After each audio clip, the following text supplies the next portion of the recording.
आप देख रहे हैं इंडिया राइज टीवी। आइए नजर डालते हैं आज की कुछ खास खबरों। साल 2050 में हिंदी होगी विश्व की सबसे अधिक बोली जाने वाली भाषा। हिंदी एक ऐसी भाषा जैसा सोचा जाता है वैसा ही बोला जाता है, वैसा ही लिखा जाता है।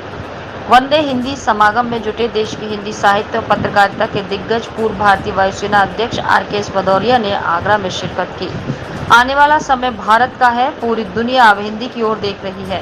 उन्हें हिंदी में अब अवसर दिखने लगा है। 100 करोड़ से ज्यादा लोग हिंदी बोलते और समझते हैं, इसलिए हिंदी राष्ट्र ही नहीं अब अंतर्राष्ट्रीय भाषा है। कुछ ऐसे ही विचार हिंदी को राष्ट्रभाषा का स्थान दिलाने के लिए आजीवन प्रयासरत रहे स्वतंत्रता संग्राम के अग्रणी नायक भारत रत्न राजश्री पुरुषोत्तम दास टंडन की जयंती के अवसर पर इनक्रेडिबल इंडिया फाउंडेशन द्वारा आयोजित वंदे हिंदी समागम के दौरान वक्ताओं के उद्बोधन में सामने आए।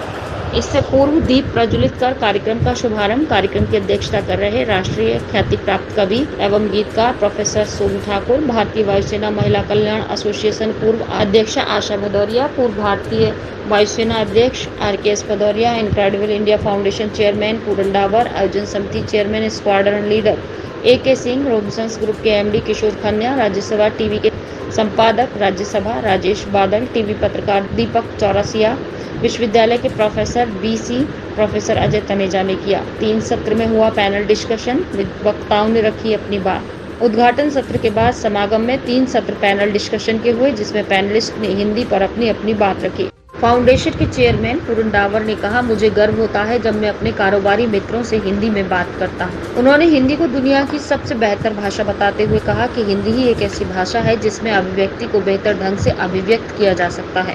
वहीं राज्यसभा टीवी के संस्थापक संपादक राजेश बादल ने कहा, आज़ादी को बचाए रखने का माध्यम हिंदी है। आज मैं ये बात बड़े गर्व से कह सकता हूँ कि 100 करोड़ से ज़्यादा लोग हिंदी बोलते और समझते हैं, इसलिए हिंदी राष्ट्र ही नहीं अब अंतर्राष्ट्रीय भाषा है।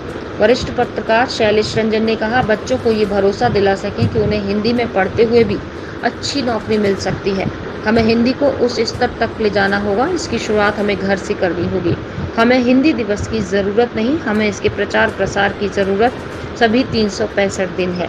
आप अपने बच्चों को गुड मॉर्निंग की जगह सुप्रभात बोलना सिखाएं। डॉक्टर भीमराव अम्बेडकर विश्वविद्यालय के डीन प्रोफेसर लवकुश मिश्रा ने कहा, हिंदी सिर्फ एक भाषा ही नहीं, ये हमारा स्वाभिमान है। वरिष्ठ पत्रकार गरिमा सिंह ने कहा, जब हम अपनी भाषा में बात करते हैं उसकी तान दूर तक सुनाई देती है। संस्कारशाला आपका घर है और इसकी शिक्षिका माँ है। ये जिम्मेदारी माँ को भी उठानी होगी। ज़रूरत है बच्चों को शुरुआत से हिंदी की महत्ता बताने की। प्रील्यूड पब्लिक स्कूल के चेयरमैन डॉक्टर सुशील गुप्ता ने शिक्षा पर जोर देते हुए कहा, स्कूली स्तर पर इस माइंडसेट को दूर करने की ज़रूरत है। स्कूलों में इंग्लिश जरूरी विषय है जबकि हिंदी वैकल्पिक। हमें शिक्षकों को तैयार करना चाहिए कि वो हिंदी में बच्चों को पढ़ा सकें। इसमें मीडिया को मदद करनी होगी, उन्हें CBSE के सामने ये बात उठानी होगी। इनकी मौजूदगी खास रही। संचालन डॉक्टर तरुण शर्मा ने किया। वहीं अतिथियों का स्वागत आयोजन समिति के समन्वयक ब्रजेश शर्मा, महासचिव अजय शर्मा, डॉक्टर राम नरेश शर्मा ने किया। इस मौके पर डीन प्रोफेसर लवकुश मिश्रा, राज्य महिला आयोग उत्तर प्रदेश की सदस्य निर्मला दीक्षित, डॉक्टर मुनीश्वर गुप्ता, शकुन बंसल, असलम सैफी, मोहित जैन, राजेश मंगल, संतोष कटारा, ऋषि मिश्रा आदि मुख्य रूप से मौजूद रहे। फिरोजाबाद इंडिया राइज टीवी से शांत त्रिपाठी की रिपोर्ट। आगे ताजा खबरों से जुड़े रहने के लिए हमारे चैनल को सब्सक्राइब, लाइक तथा बेल आइकन दबाना ना भूलें। धन्यवाद।